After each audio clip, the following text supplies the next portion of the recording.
haven't been live on Real Talk with Jean Price. Upcoming on Real Talk with Jean Price. Not go back, but turn back. I don't think you do get because you don't go back so far. Become that warrior, that other sister. I dare everybody that's listening to your voice, that I can see the feed, that's listening to my voice. I dare each one of these sisters to get behind somebody else. We don't know what they're facing.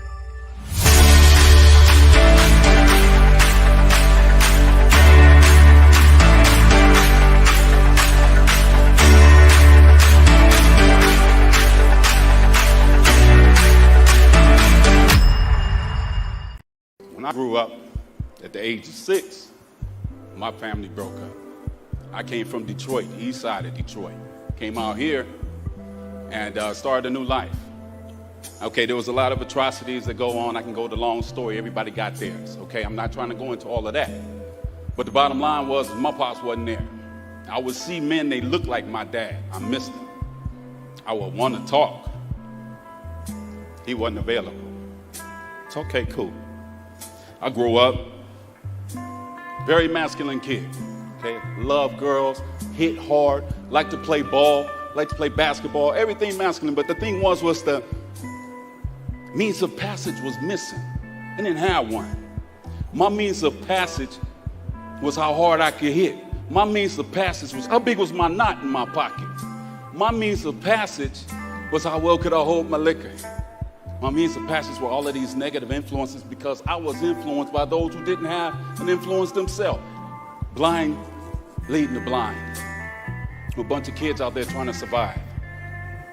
So I can't take claim to being so smart and making all of the right decisions. I'm here because God allowed me to be here. All right. Okay, I got 3 beautiful children.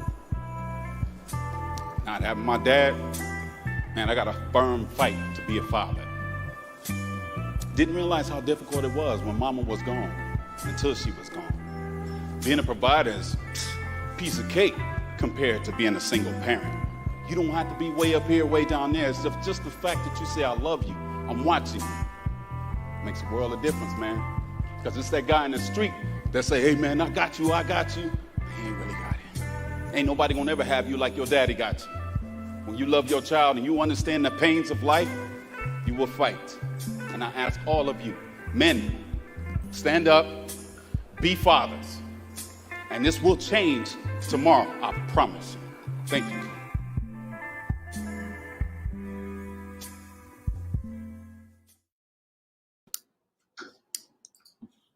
Hello.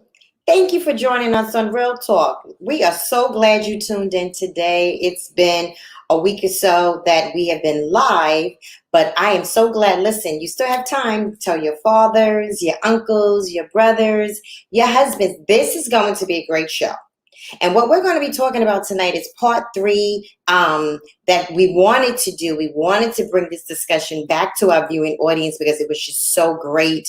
We did a part 1, we did a part 2, and it was requested, and we thought it was a great idea to keep this conversation going because there was so much great content in it. But before we get started, listen, we want you to like, we want you to tag, we want you to share. You can even do a watch party. We want you to tell everybody you know that Real Talk with Jean Price is live and in the studio. And we want you to be a part of what we're going to talk about tonight. Listen, we also still have our t-shirts that we are going to be taking orders for. We want to keep promoting it out there so you can see some of the things that we're going to be doing, some of the things that we have done. And guess what? We have a surprise for you. You better stay tuned to Real Talk because we have a whole new rebranding that we've done with the show. We want you to email us at realtalk@sobeitmedia.com for your t-shirt orders. Please reach out because you never know. You may be one of my surprise guests with your t-shirt on to be featured on Real Talk with Jean Price. We are going to get started in our show tonight. Listen, go get everybody you could think of. Thank you, Shawana. Thank you for joining us tonight. Thank you for being part of our previous discussions and talking about from a son to a father, talking about that transition. That's such an important word when you talk about transition because transition denotes going from one form to a next. So this is going to be great. I have 3 people that I am going to be introducing. First and foremost, I would like to introduce to those that do not know, and for those that already know, my husband, Bishop Derek Price. He is going to be joining us tonight. Come on in the room, Bishop. Thank you. Thank you so much for being on the show. And also, thank you, sir. How are you this evening? Oh, he has to unmute himself to chime in tonight, but it's okay. He'll chime in. I also want to welcome my next guest, Chef Charles Colston. Thank you for joining us tonight, Chef. Thank you for being a part of our previous discussions and talking about this transition. And it is a great surprise to have with us tonight. We have Zamar Allen, who's on our production team. He is actually going to be a guest on the show tonight. Thank you, Zamar, for being a part of this discussion as well. I just want to thank my guests. I want to give you an opportunity to greet my viewing audience. I'm going to ask if Bishop Price, why don't you go ahead and greet the viewing audience first? Hello. Hi. A man of few words, but yet he has a lot of knowledge. Greetings accomplished.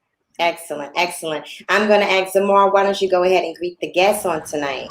Well, hello, family. Usually I'm behind the stage interacting with you guys, but here I'm in the front. And I think that I'm grateful to be able to join into this conversation with, number one, these great fathers, to talk about fatherhood, a conversation that is often scrutinized but never insightful as far as what's going on with it, our perspective. So I'm excited. This is going to be amazing. Excellent. And of course, Chef Charles, why don't you go ahead and greet the viewing audience on tonight as well? Good evening, audience. It is good to be back here once again to have this dynamic conversation. I'm excited to hear what my brothers and my sister have to say, and I'm excited to hear what's going to be in the comments. Excellent, excellent. Thank you all again for. Well, let's get into this discussion. This discussion started off right because, of course, June was Father's Day, and it was a great idea from the production team to do this show, and it just took on a life of its own. And I was so excited to come back for part 3 because I felt like it was filled with such good meat, right, for men and for boys and for us as women. We got an opportunity to hear the hearts of the 3 men that were represented on the show the first time and also on the second time. So we're going to get started. And my first question to the team is, how have you enjoyed fatherhood, Bishop Price? And I get a laugh. Well, it's never easy being on your wife's show because you don't have the latitude or the longitude, you got to keep it real. But this is Real Talk with Gene Price, so let's yeah. So keep it real, sir. Fatherhood is not easy. And it's not easy because we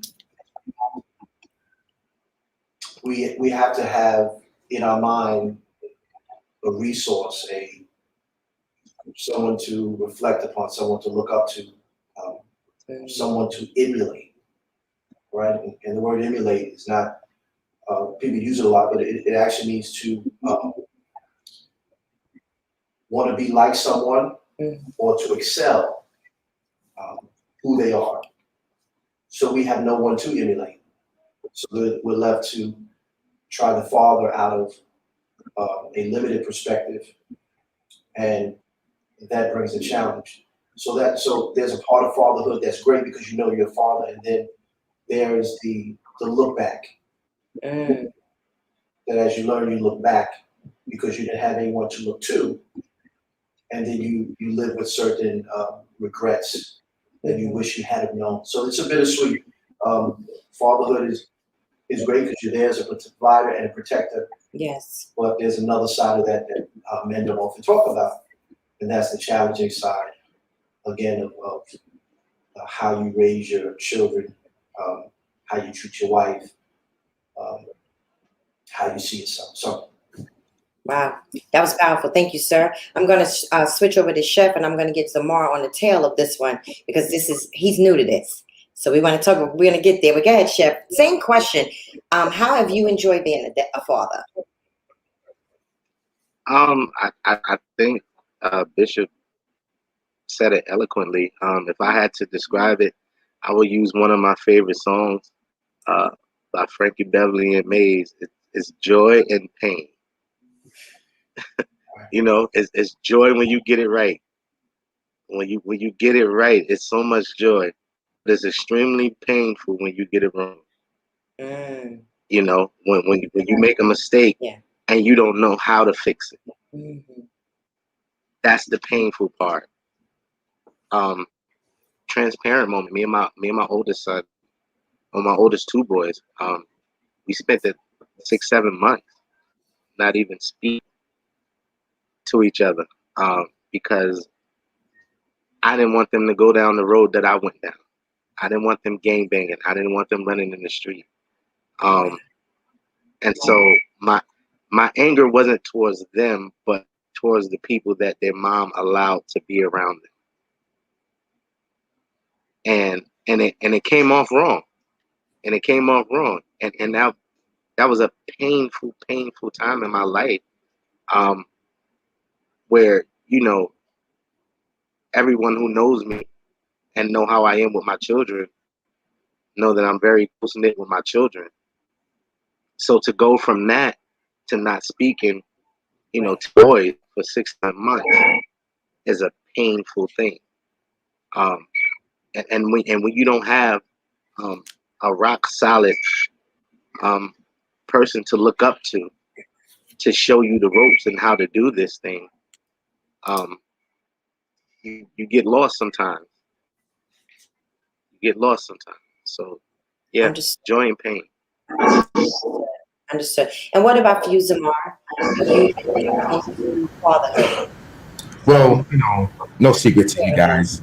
These great men are lapping me in this fatherhood thing. I think that for me, it's very interesting, right? My daughter will be 4 months on the 10th. And the reality is that I won't see signs of the type of father that I am until a little later.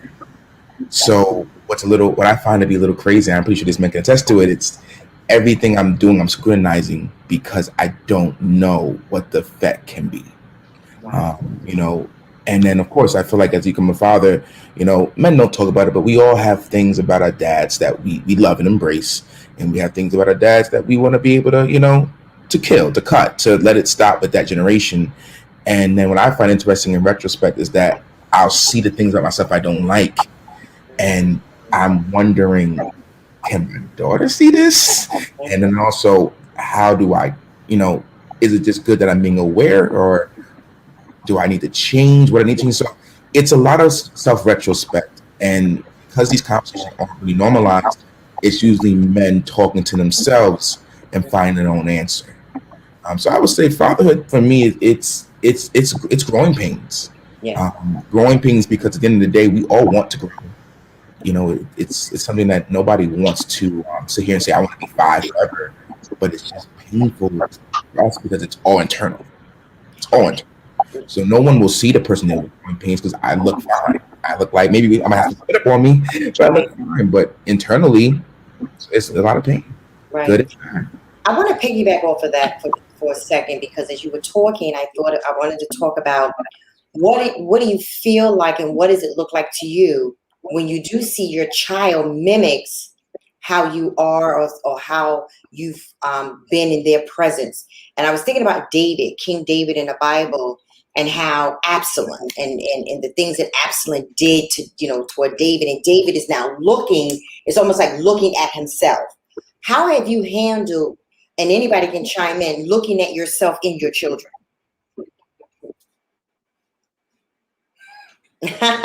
Negative or positive. Nobody said a word.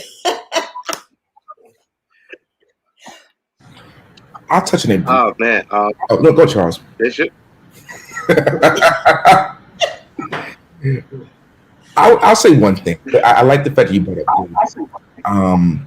And what's interesting about David is, and I know this is the Bible study, but we can go back a little bit, is when we look at what David went through with dealing with Saul and being under attack and being manipulated and tricked, even to the point to where he was able to, you know, pay off his dowry for his wife by being set up for a snare.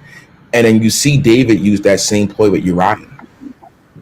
I think the question is that how do you hold yourself accountable?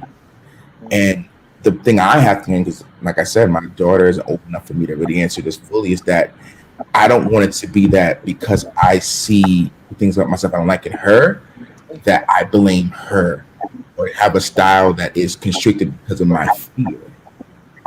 That to me, I think a lot of parents maybe drop the ball, is that we'll see what we don't want to see, but the correction is so personal because we're really trying to correct ourselves. Interesting. Okay. I think we opening up some can of worm here. Uh-huh. Can I pick on Bishop or Chef? One of you guys chime on it, because I think it's because I know what we go through as women. So one of you, I'm sorry. Go ahead. I'll say this. Yeah. I'll say this. Being that we're talking about Saul and David, right? And the key word that I think Brother Zamar said was accountability, because ultimately that was the difference between Saul and David. Saul didn't want to be accountable for what he did wrong. And so when you see those flaws in you, in your children, you gotta be accountable. You have to take that moment to step back and be like, I did that. Prime example. So if you see me looking up, that's because I got the youngest. The youngest they're here. Okay. And they doing a whole bunch of stuff on the other side of the laptop, right? So, but my son does something that I clearly know that I used to do as a kid. Like he'll, like, just out of nowhere, like he'll just walk slow. Like we're rushing to get somewhere, and he'll just be walking slow, like just taking his time, looking around, like he just got all the time in the world. And so I see myself getting frustrated, but then I have to sit back and be like, dang, bro, you used to do that. Like you used to do that. So we can't just always accept the good things, right, that our children take after us. You know what I mean? We have to be understanding of those negative traits, right. that they got, like the old folks say, they got it honest. Yes. And we have to understand those traits. And then we have to, prayer is so key. Yes, Prayer is so, Yes, that conversation with the Holy Spirit will let you know what it is that you need to do to correct that, so that whatever the thing is not generation. Understood. Bishop, you want to chime in on that? Wow. Well, Pastor Gene, would you please just repeat the question for me, because I ponder on things very deeply. So just if you could just help me to contextualize what is your question? We were talking about, we piggyback off of what Zamar was saying, like when you see your child, it's like looking in the mirror. And I use the analogy of David and Absalom. So David, when he sees all the things that Absalom did he think of how he was with Bathsheba and so forth? So how do you feel when you look at your children and you can see yourself, whether positive or negative? Yeah, somewhere around there. So there's some complexity, and I can say this and have some reservation, because I think I'm older than the brothers that are joining me here today, and been fathering a bit longer. But I think the management of love, the management of your criticism, the management of your discipline, has to be administered, facilitated out of a heart of understanding. It's almost like pastoring. The Bible says, with all rebuke and reprove, it tells us, yes, Paul said, rebuke and reprove with all long suffering. As a pastor, you can rebuke someone, you can even reprove them, and not do it with that important element of long suffering. The long suffering helps you in the management of the rebuke and the reproof. And it applies to fatherhood as well. Yes. What helps you to manage discipline criticism is having a good understanding of who you are. And it's hard for us. It's hard. Well, I'll speak for me. Sometimes it's hard to see yourself and to see that you don't have enough compassion when you're dealing with a child. And that's a challenge. Yes, yes. So it's easy to say, get off those cigarettes, don't smoke. You shouldn't do this, you shouldn't do that, and quickly forget. You understand? Yes. So I give it, and just bear with me. So you see this exact example in the life of Jacob. Jacob comes from a home of division. He comes from a home where his father gravitates to the opposite of him. The person in the home, in Jacob's home, in Isaac's home, the person that is more like Isaac is Jacob. Jacob, the Bible says, is a man of the tent. Right. He's the one cooking pottage outside. When Isaac gets married, his wife doesn't find him out hunting. His wife comes, when Abraham's servant gets him and brings him back, it is Abraham's servant. Where is Isaac? In his tent. And the Bible says, and when, Rebecca went into his tent, the Bible said it was then that he was recovered from the death of his mother, the mourning of his mother. So he's compassionate. He's a man of feeling. He's not a man of the field. That is Isaac. But guess who's just like him? Jacob. But that's not the one he gravitates to. He gravitates to the person he's not like. Right. He gravitates to the Esau. Mm-hmm. The Esau is the person that didn't do the things that Isaac wanted to do. Isaac said, I never was a hunter, but man, look at my boy, he's a hunter. And when you do that, you're not conscious, you end up operating in a level of dysfunction that hurts someone else. And I'm saying that as a human beings, we can do that because Jacob has his own family. And instead of learning those lessons, instead of saying to himself, I'm not going to do what I saw, he emulates the same kind of behavior of his father, and he chooses Jacob. He chooses Joseph. And Joseph, the Bible says, and Jacob, loved Joseph more than all his children. Take the playbook back to Isaac.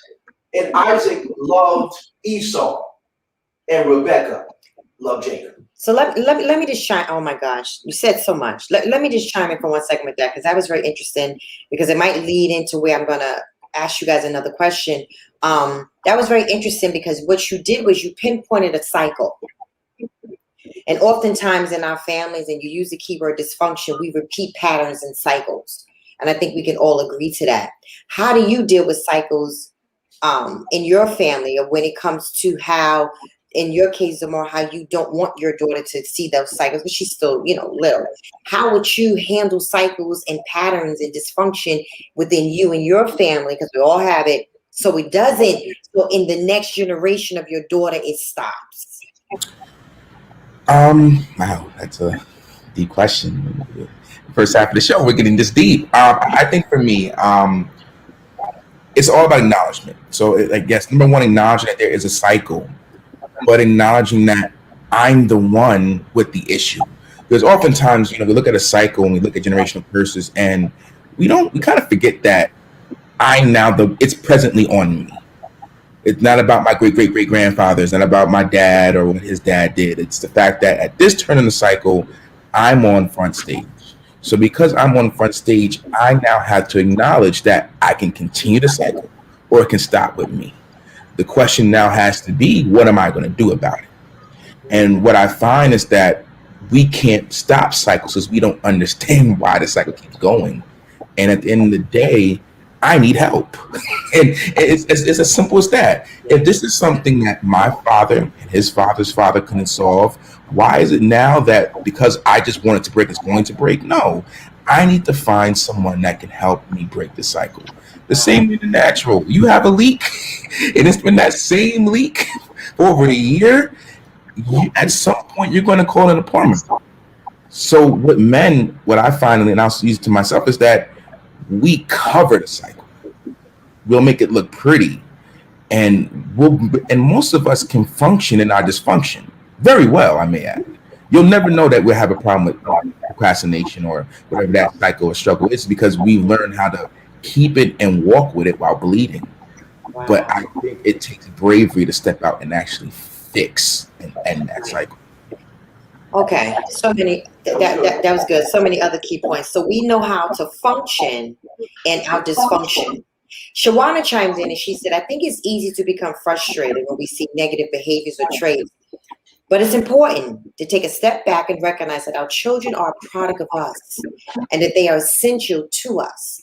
I think seeking the Father fervently in prayer, of course, and developing a village, those that people that can surround or people, that's what's the key element. That's important. Thank you for that, Shawana. That was, If I may, can I address that? yeah, I was just going to bring up one more point. Yes, you can. Don't lose that thought, because I know he loses thoughts.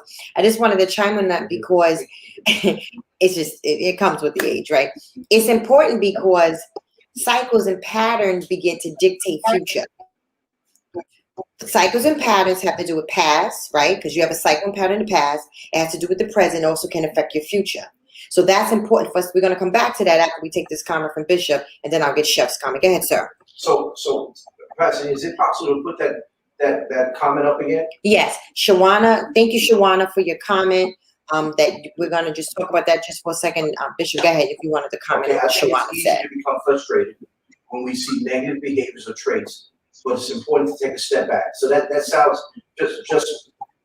just bear with me, because that's a powerful statement, and it gives us a strategy to a ongoing problem within the Black family. Yes. So number one, get rid of the frustration. The only way to do that is stop zooming in so much and zoom out. Yeah, take a step back and recognize that your children are part of your humanity. Yes. That's number one. The other things, because they receive 23 chromosomes from their mother, 23 from their father, there's also a pass down from other family members that show up in our children's DNA. And based upon the level of proclivity will determine what comes out, especially in puberty. So what is key here is the family unit. And when I say the family unit, I'm not just talking about the interaction with mother and father and children. It is the interaction with grandfather, grandmothers, uncles, and aunts, and the ability to share the story, whether good or bad, with family members. Because if you don't, no one knows why they do what they do. Right. Your father, it may not come from him, it may come from the mother. We come from generations of silence, generations of secrecy, generations where we say nothing. And because we say nothing, we share nothing. Because in sharing, in order to share, you have to say. Yes. So we have family meetings, we all know. We don't say certain things, but we need to share. We need to see, what grandpa's like and grandma. Sometimes we're not going to see those negative traits in our mother and father. They may be in someone else. Yes. You Yes. understand my point? That is true. That is true. That's good. Thank you for bringing that point up. That was excellent. I'm going to get Chef, but I want to come back to something you said. Excuse me, Bishop, in a few minutes. Chef, you want to chime in on the comments that was spoken for what Shawana said, to what Bishop said, and also a little bit of what Zamar said. It was so much. I think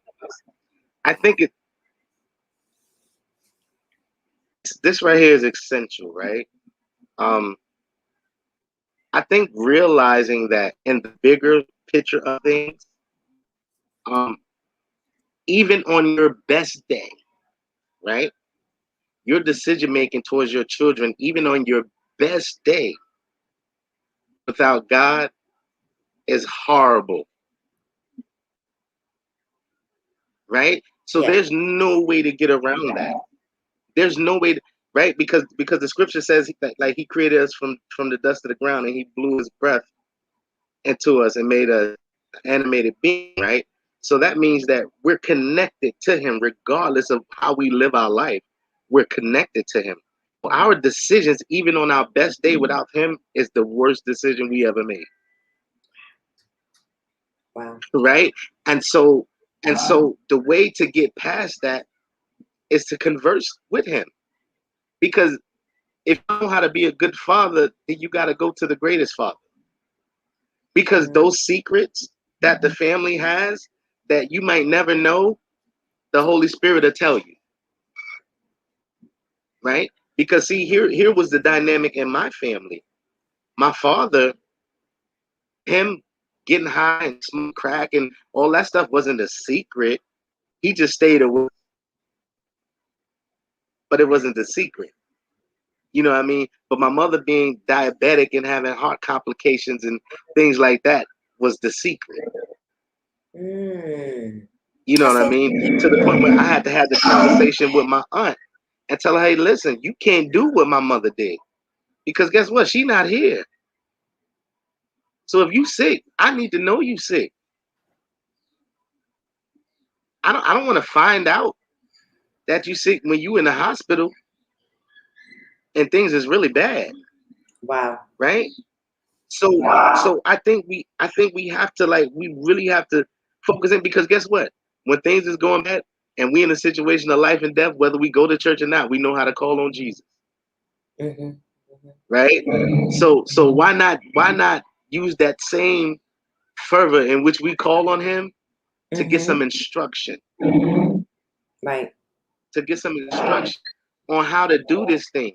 Because guess what? No matter what religion, nationality you are, guess what? You can't do it with God.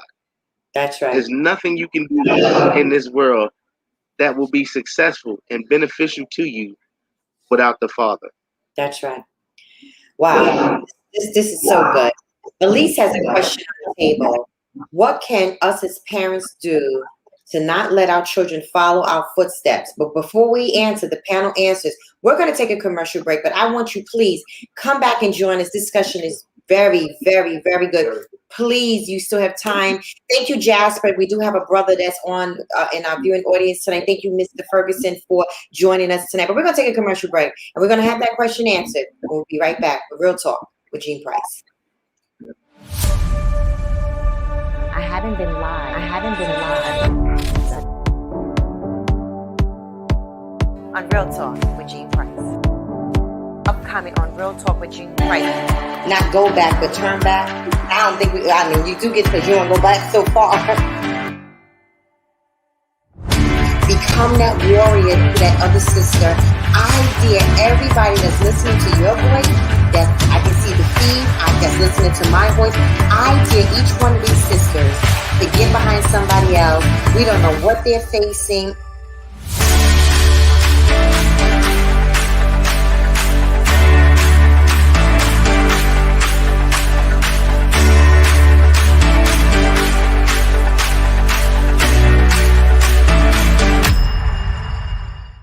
When I grew up at the age of 6, my family broke up. I came from Detroit, east side of Detroit. Came out here and started a new life. Okay, there was a lot of atrocities that go on. I can go the long story. Everybody got theirs. Okay, I'm not trying to go into all of that. But the bottom line was my pops wasn't there.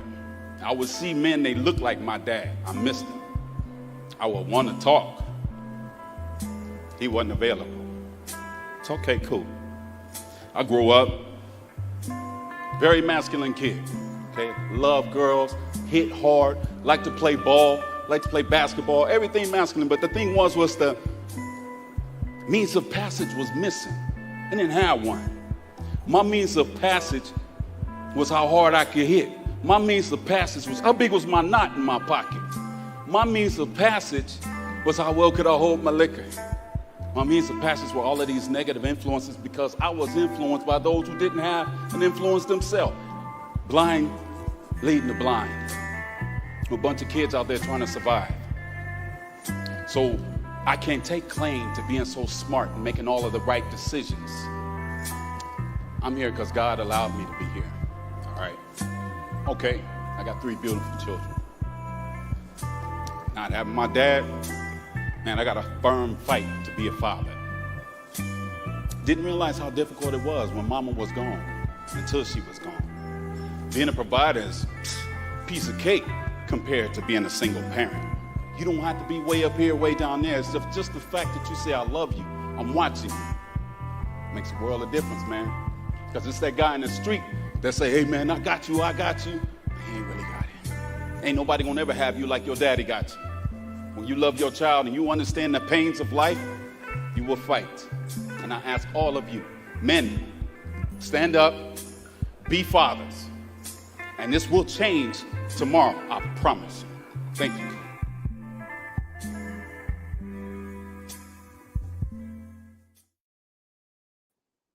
Welcome back to Real Talk. We have been having a wonderful discussion with my 3 guests, and it's the conclusion of our part 3 on the transition from son to father. And my guests have really given us some transparent tools and nuggets about their own lives and what's it like to be a father and their frailties, their, just understanding what they have gone through for themselves. I want to welcome my guests back to the show. I want to welcome back Bishop Price, Zamar Allen, and Chef Charles. Come on back to Real Talk. Thank you. Thank you. Thank you. Thank you for being back with us.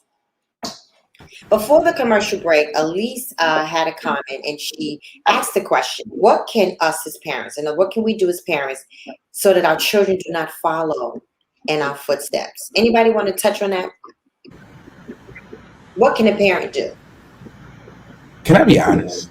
Please. I don't think there's anything wrong with your child following in your footsteps. Because the sad truth is that a lot of us have learned from our error. And there are some truths that I have that no one can take away from me because I had to learn it.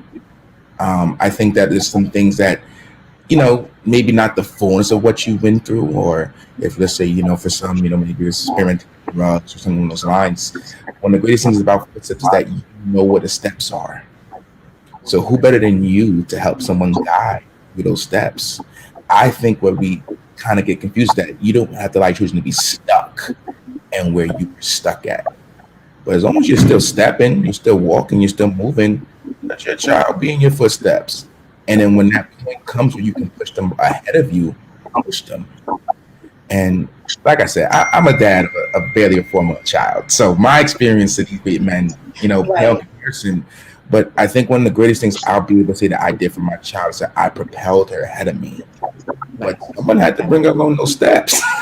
Right. And I believe that God, even in who we are and who we aren't, won't allow us to have the children that we had if there wasn't something about us that we could lead them to or through. That's Powerful. Wow, that's interesting. Wow, thank you for that perspective. Chef, Bishop, you have another perspective? That was great. Thank you, Zamar. Come on, we're talking today, and I want my viewing audience, listen, write something in the chat to the 3 guests tonight that we can, continue this conversation. You want to touch that a little bit? Elise, Shawana said to be vulnerable and transparent. Elise asked a good question. How do we spare our children? To what Zamar said, it's good sometimes for them to follow our steps. Of course, we don't want a lot of the negativity. But Bishop, Chef, can you kind of answer that? How do you feel about that? So Pastor Gene, I think the question is a legitimate but a simple one. How do we get our children not to follow in our steps? We got to stop stepping. You stop stepping, the kids have nothing to step into. I think we think like because we just say it, they're gonna stop. So we say to the child, we point and say, stop being mean, or stop with that attitude, but you walk around with that attitude. It's to them, That's good. that's an oxymoron. You know what I'm saying? Yeah. That's hypocritical. That's the essence of it. So you're saying, do what I say, but don't do what I do. Do what I say, but don't follow my steps. And the reality is, the onus is on the parent. It's because we're talking about fathers. The onus is on the father to change and make sure we change. And that is not easy. Yes. Because sometimes we don't even know the steps that we're taking are wrong. You understand? Yeah. Come on, Bishop. Come on, Bishop. This goes back to what I was saying. So when we were talking before, the Lord put right in my spirit, Hebrews 5 popped up. Because Hebrews 5 talks about the high priest. And I just want to read this. This ties right into what we're talking about. It says, for every high priest taken from among men, every high priest taken from among men is ordained for men in things pertaining to God. And that's what we're supposed to do, right? We are priests in the kingdom of God, all right? Yes. Now watch this. it says that he may offer both gifts and sacrifices for sins. Verse 2 says, this is part of his responsibility. Who can have compassion on the ignorant. That's the people that don't know, the people that ignore. Because ignorant has its root word in ignore. Right. Sometimes your kids ignoring what you say until they get older. But it says who can have compassion on the ignorant and on them that are out of the way. Watch this. For that he himself, meaning that high priest, also is compassed with his own infirmity. Meaning he understands his own weakness. You understand? So he's got to go into the temple to offer up not the people's sin first. The Bible says he must offer first for himself. There must be a consistent understanding that when we go to God, we have to go to him for ourselves first, not about anyone else. Right. And ask for change. And that helps us to have compassion when we're dealing with our children. You stop the stepping. There's no, sometimes boys, as they grow up, they'll go, my daughters, they would put on their mother's shoes. When they would get in the house, they would take their mother's shoes and walk around the house. You have a son, sometimes he's going to put on daddy's shoes. What does he say? I want to walk in your footsteps. Well, if you stop the step, you stop the child from going in that direction. Wow. Wow. Ooh, another perspective. Chef, do you have another perspective before I go on? That's Bishop, if you was going to come out with guns, I could have got my guns too. Bishop, I'm sorry. That man said something that was powerful. I'm sorry. Can you take a second? Okay, all right, come on. He legit said that sometimes. When he said stop stepping, it immediately clicked.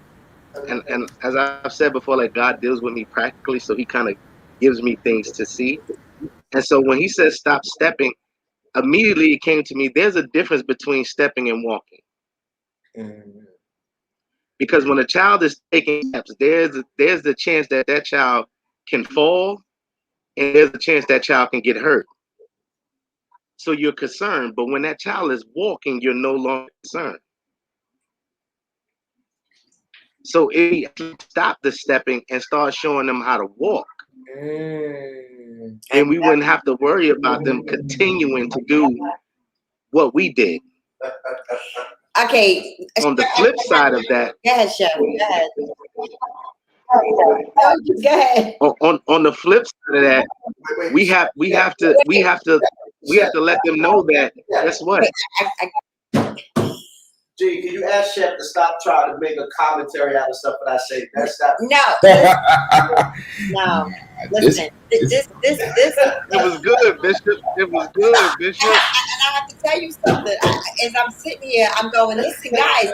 Father's Day is over. It is done. This is the last show. And I'm like sitting here saying, okay, do I have to do a part 4 to this? And I think Shawana chimed in and she said, that's good. God, like really, you just gave, and I'm going to come back a second. Hold on. There was 3 different perspectives, 3 different guns that were just shot. I tell you, I hope Jasper, Mr. Ferguson, I know you're watching and you're on tonight. And listen, write something in the chat, sir, because these 3 men have dropped some tools that were absolutely powerful. Chef, you got something else to say? Because I have a powerful question statement I need to ask on the table. Okay, yeah, just briefly too. I think another way too is for them to understand that they will make mistakes. I don't think we do that enough. I don't think we give them that foreknowledge that guess what? You will make mistakes. And it's okay to make mistakes if you learn from it and you grow from the mistake. Because if you don't grow from it, it's no longer a mistake. It's just bad habits. Got it. Now let's just jump from a little bit from what the 3 of you said. Oh, time is going by so fast. I have to ask the question because you all 3 said something that was interesting. You talked about mistakes. You talked about steps and so forth and shoes. I get it.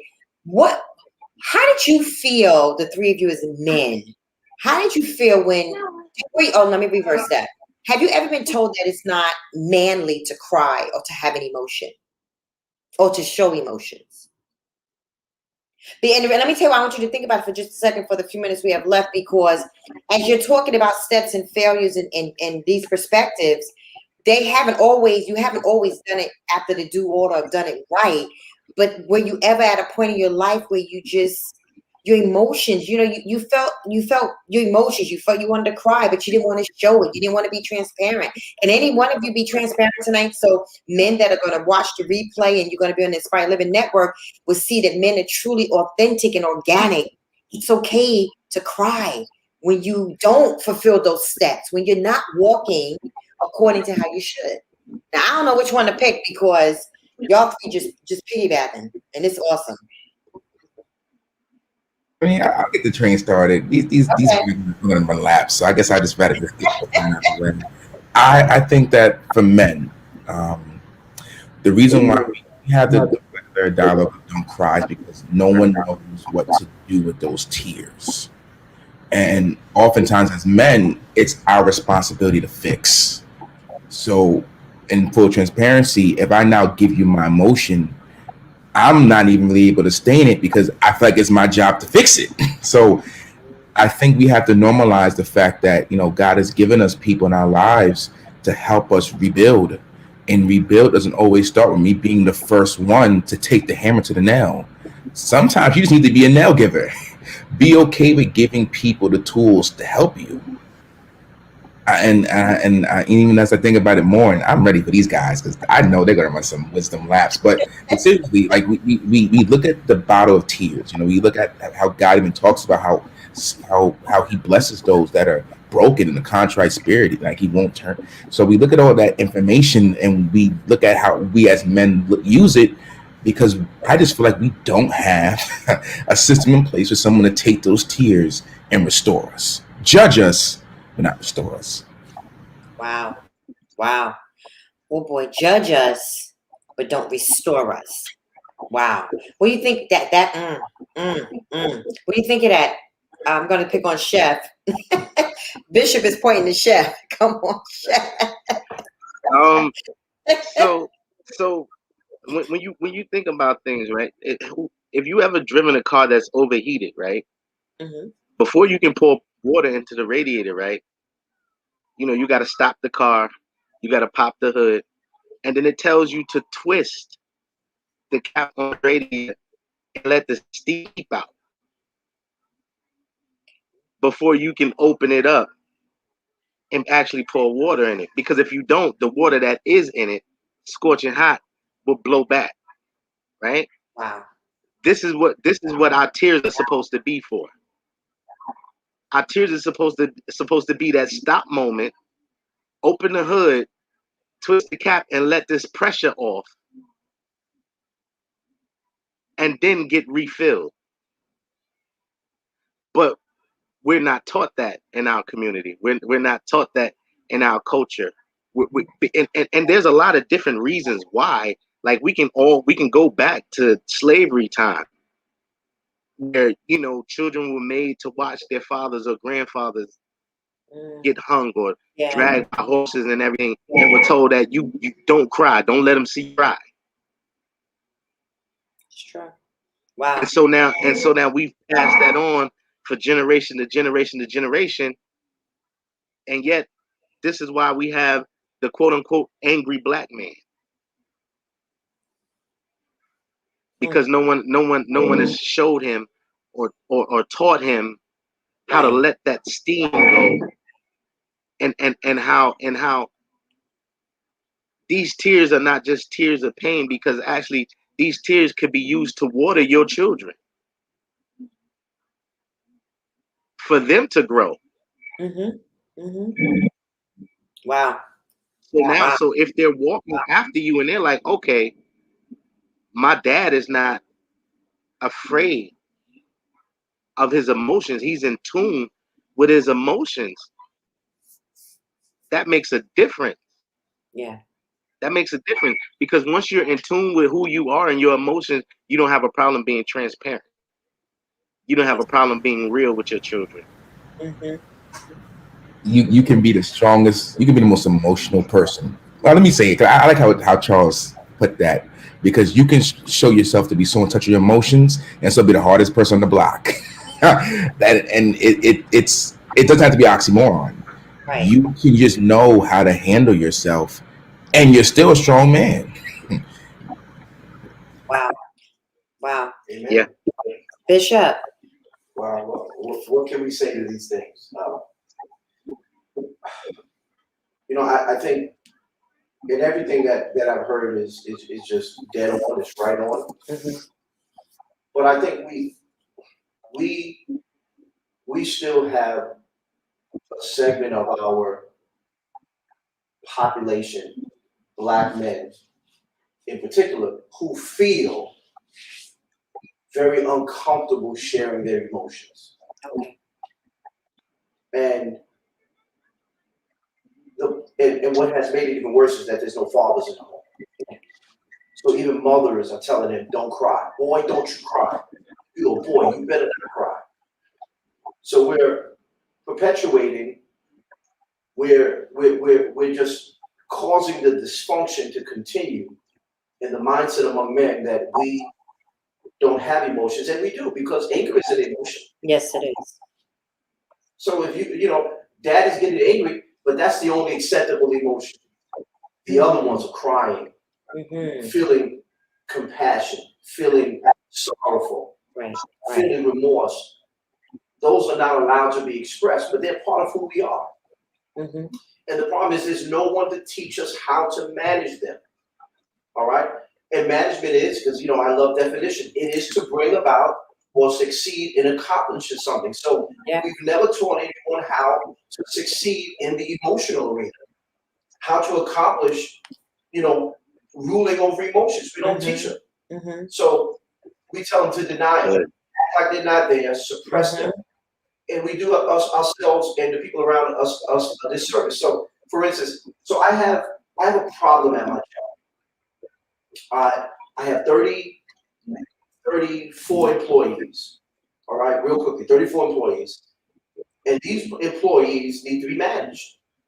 My biggest problem is I have managers who are in position that are not trained. And my responsibility is to get directors to say, you just can't leave them there. They don't know. You have to train them in in management. You are supposed to guide them. We don't teach boys how to manage emotions. Wow. Wow. That is We so have true. to teach them. That is something that comes from our father. We must teach them that there's a time to cry. Mm-hmm. And it's okay to cry. So I went to church. We had a great move of God, and one of my sons, new to the church, maybe known for about a year or more, he's been coming. But just in the move of the Spirit, I prophesied to some people. I embraced him. I don't know if you remember that passage. I was walking out. I held him. He was sitting there. I held him by the head, and I kissed him on the top of his head. Now, for someone that might look from outside, they may say, "Oh my God, what's wrong with Pastor? Is Pastor gay?" No, Pastor not gay. That's not because I manage my emotions. I know that son needed that embrace, and there's nothing wrong with showing him the embrace of a spiritual father. Interesting. And we got children where we say, well, they need to learn on their own. No, they need to know what love is like. And the only one that can show them that is you. So you need to hug that son. Yes. And not just when he's 2. Can you hug him when he's 16? Can you kiss him when he's 17? He needs that embrace. Mm-hmm. Even the Bible says, greet the brother with a kiss. I'm done. I'm sorry. It's so interesting in our community. That's so good. I'm sorry. That's good. It's so interesting. This is so good in our communities that to your point, Bishop, Jeff, and Mark, that you're not taught, men, brother, guys, are not taught to show their emotion or show that love. And I hope and pray that somebody that's watching the show tonight is going to grab a hold to what the 3 of you have said, because it's so awesome to hear men that are not ashamed to do that. Because shame itself, that's a whole nother, we can have a whole show on shame. Because shame causes men to do a lot of things. Like one of the other questions I was going to ask, but because of time, I know we can't engage in it because I know it's going to be deep. one of the questions I was going to ask is, why do some fathers walk away from their families? Why? Why do they just pick up, say, they have kids, a wife, but they walk away? Is it due to Yeah. shame? Is it due to feeling like a failure? Is it due to the disappointments? You know, I often say, I'm a woman. I remember trying to teach my girls, but learn at the same time. Very difficult concept. It was so frustrating, but men probably feel exactly the same way. So because of the sake of time, I'm going to find a way, and my production manager is here on the show tonight, Zamar. We have got to find a way. It doesn't have to be because it's Father's Day or anything.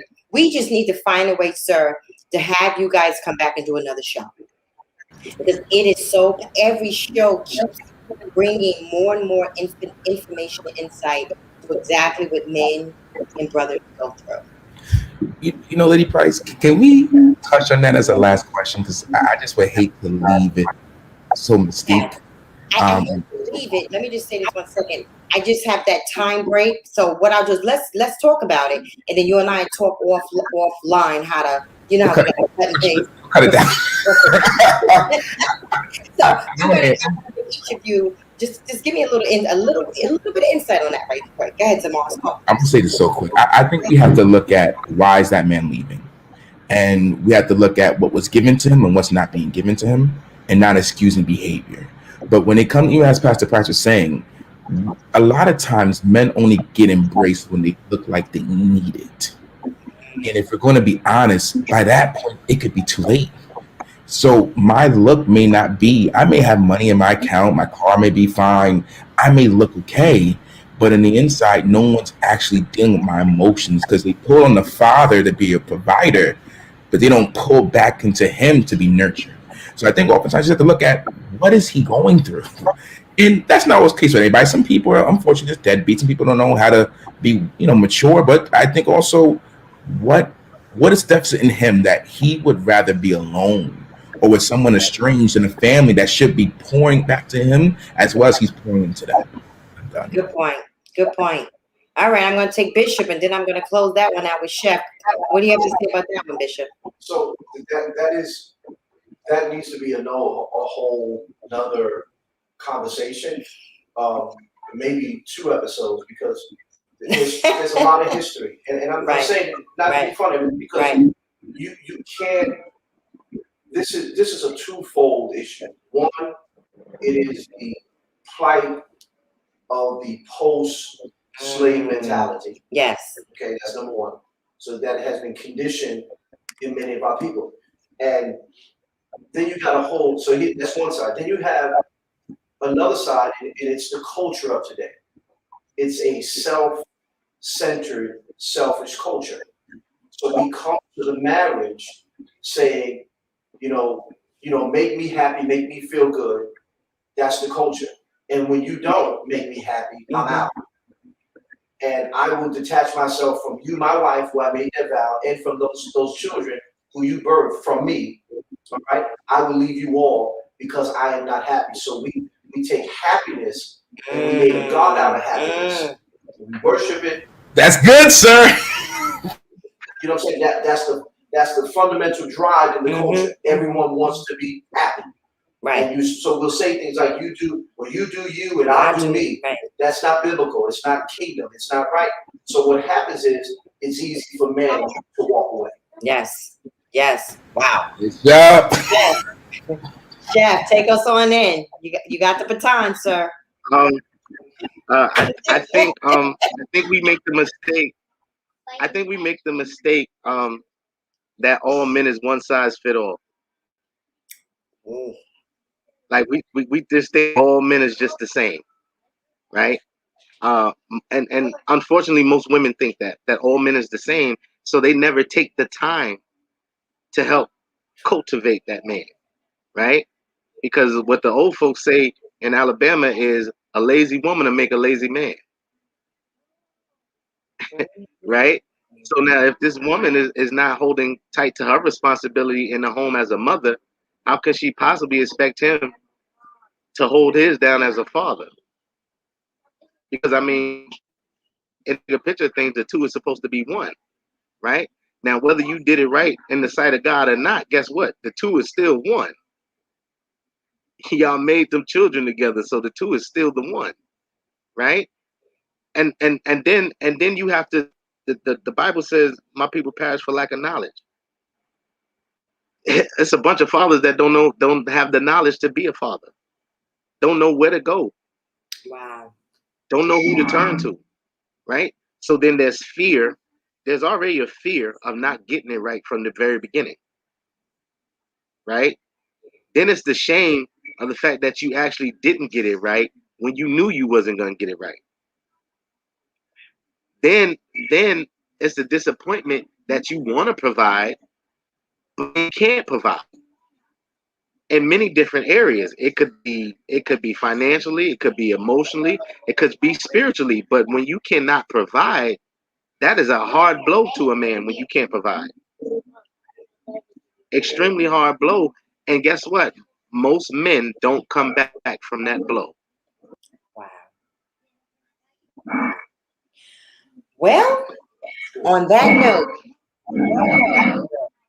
this has been a wonderful show. And to my viewing audience, I tell you, the three of them have left us really with a lot to think about and to consider, to ponder on. And I just want to thank my guests tonight. Thank you first to my viewing audience for your support, your continual support every week, and with Real Talk with Gene Price, and to my guests.